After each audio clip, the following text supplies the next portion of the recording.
What's up guys, welcome back to another video. Today we're reacting to Nations. I don't know which video, so let's go into it. It's Time for what?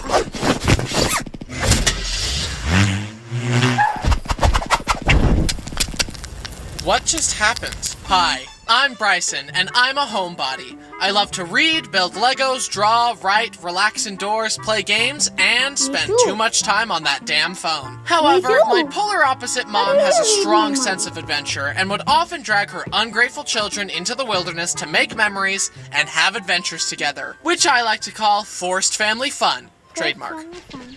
Ugh, I want to go home and watch a movie. Hikes are stupid. What was that, honey? I love the woods. Let's keep hiking.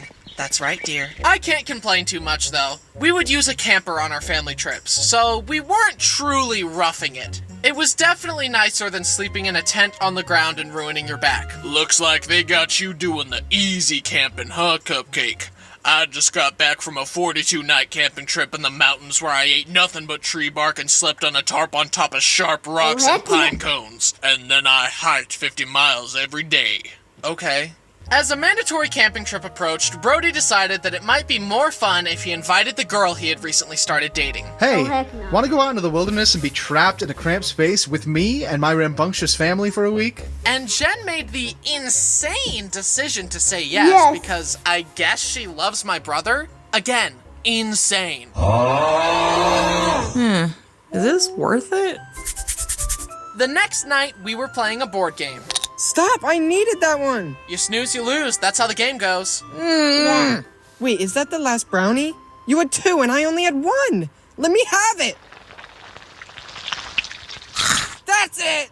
Then Brenner looked for a blunt object to attempt to bludgeon me with. As brothers often do. He grabbed Jen's ukulele and held it like a hammer, threatening to hit me. Imagine this. You're stranded in the wilderness with a family of tweakers and no cell service. And your boyfriend's dumb little brother is about to ruin one of your prized possessions. In that moment, Jen's sanity had finally had enough, and her soft-spoken, polite nature vanished. Brother! No! Put that down! No!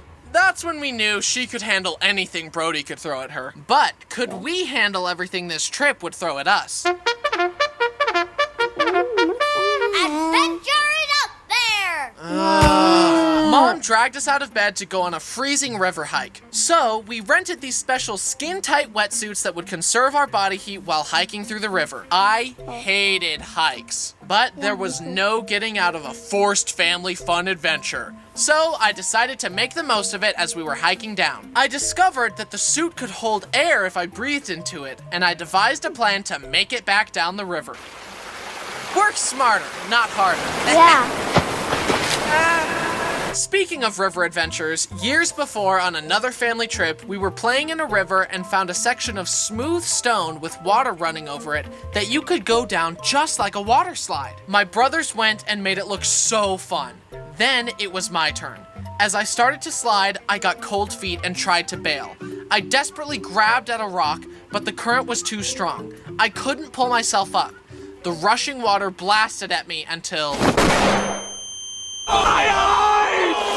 At least everyone else had fun, because they were mocking me, like a loving family does. Fast forward years later, and we were enjoying a trip by the lake. Since we were discouraged from using our damn phones, Dad brought the next best thing, an RC boat. My brothers took turns racing it around, bumping it into each other, and making it go full speed into a wave, causing it to tumble across the water. You know, proper boat etiquette. I could just tell that my brothers were going to break the boat with how crazily they were driving it. I, however, was going to drive it carefully and responsibly like the well-adjusted young man I was. I was not going to engage in such juvenile, uncouth behavior. I kept the boat away from the waves and closer to the shore to keep it safe and secure, and...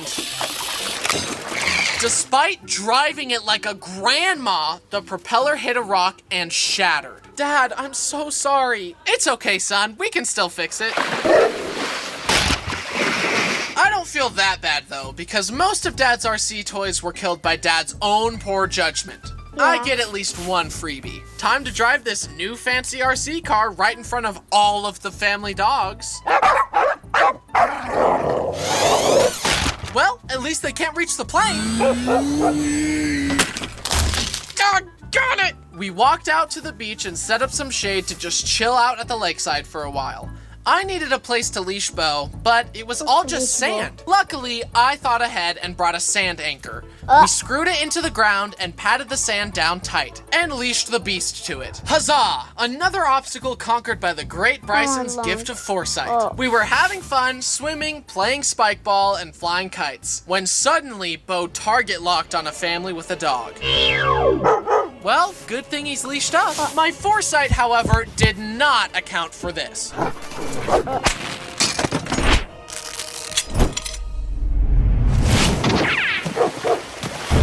He's loose! Put yourself in that family's shoes. You've just witnessed a 90-pound pit bull break out of its industrial-grade restraints by doing a pop shoving and is now barreling towards you at full speed. What is your next move? Run. Fortunately, Bo is friendly and just wanted to play, so I didn't have to clean up another massacre. That stunning 360 maneuver has become crystallized in time in our family history. I'm more impressed than anything, honestly. It's the most graceful acrobatic thing he's ever done. One of the few saving graces of being forced to live in a camper for a weekend is camping food, especially our traditional first night meal. Tinfoil dinners. It's made with basic ingredients, but something about cooking it in the fire scratches that caveman itch in my brain and makes it taste way better than it should. And my other favorite camping food is woofums. You form some biscuit dough over your woofum stick, roast it over the fire, and when you take it off the stick, it has a perfect pocket to fill with scrambled cheesy eggs and bacon. Why are they called woofums? Oh, because you woof 'em down. Haha, I get it. And we even made Dutch oven pizza once. That was true fine dining in the wilderness. But of course, we also did the classics, like roasting hot dogs by the fire. I had just finished cooking my hot dog to perfection. It had a beautiful, even crispiness all around it. I put it in a bun and went to the table where the condiments were. It was dark, so I grabbed what I thought was the ketchup and covered my hot dog with it. But the texture was off. I brought my hot dog into the firelight to see that it was relish, which I hate. My perfectly cooked hot dog was ruined! My blood boiled. I was overwhelmed with rage, and I let out a scream that every camper within a mile could hear. Fudge! Only I didn't say fudge. I said the word. The big one. The F-dash-dash-dash word. To make my night even more f***ing perfect, when we were cooking s'mores later, I had finally gotten my marshmallow to a perfect even golden brown, and Brayden whacked his skewer into my marshmallow, causing it to fall in the fire. I'm ending the video. Then I'm scared. I have to